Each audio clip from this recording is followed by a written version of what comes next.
vậy phải lấy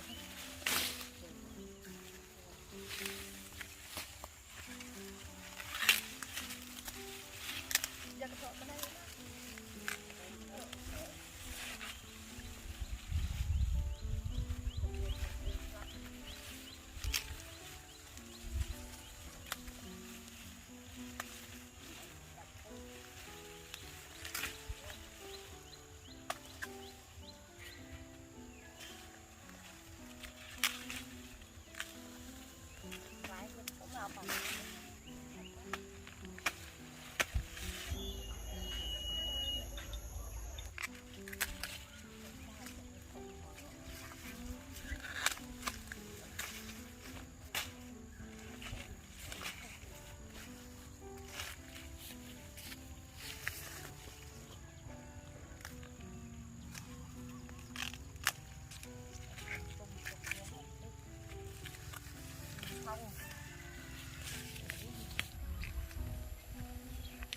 vậy người ta với nhau nè.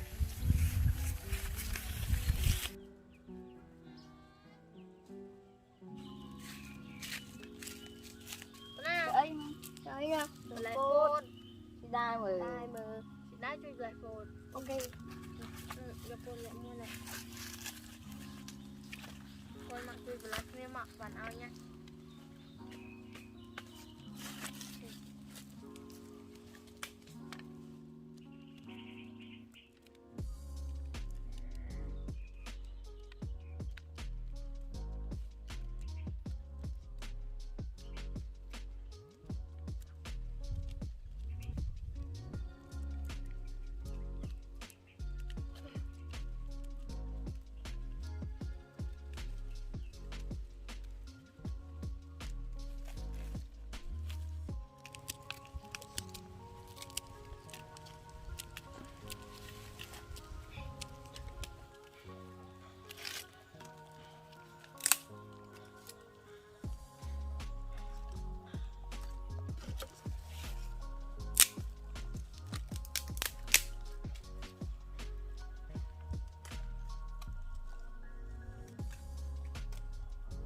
Hai nãy sai cắt lương hao nhưng Hỏi ơi, mà. Dạ.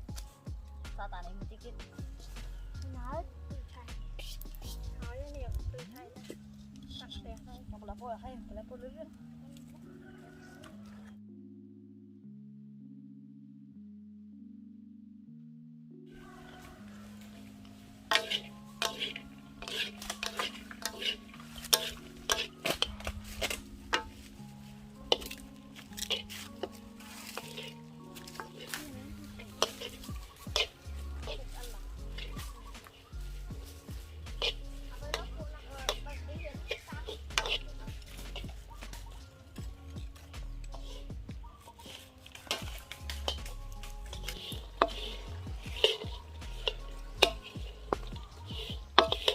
Bơi ăn nè, đặt vào trâu. Ôi.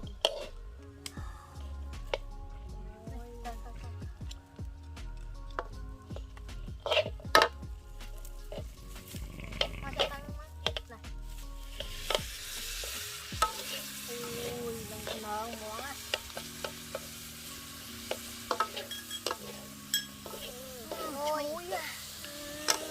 Ngồi lòng thui quá.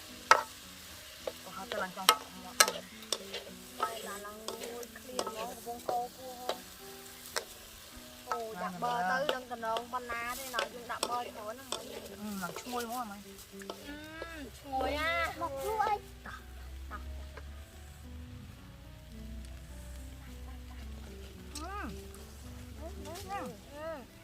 Đặt bơ tới nhanh quá. Nhanh cả. Ôi, đang còn ngon hả? Mà không能thôi. Ôi trời ạ. Ông má này xong rồi nhằm mà lớn nữa. Tại cái áo quýt xong rồi đi chết thân. Có về shop. Anh còn má đấy nè. Còn nhằm không à? Ôi, ăn đây đi chặt. Đó mà. Ôi trời mày. Giờ bay cái. Ôi, anh còn bán tôi chồng anh làm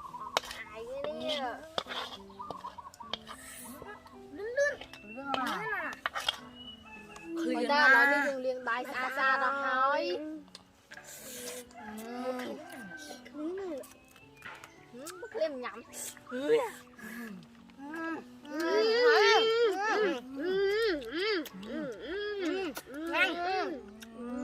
chưa mà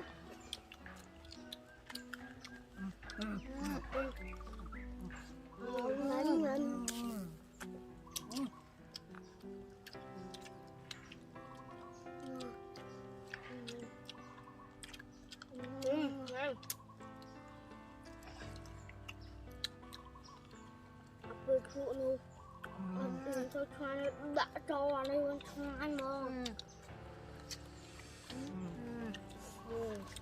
phôi bò mà phôi bò mà phôi bò mà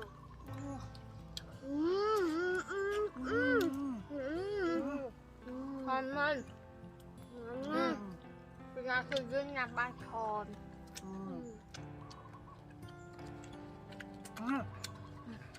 hơi được đó không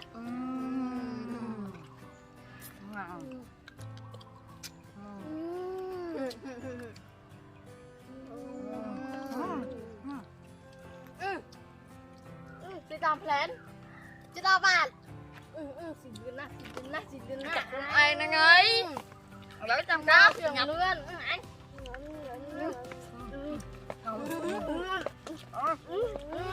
rụng mà ngủ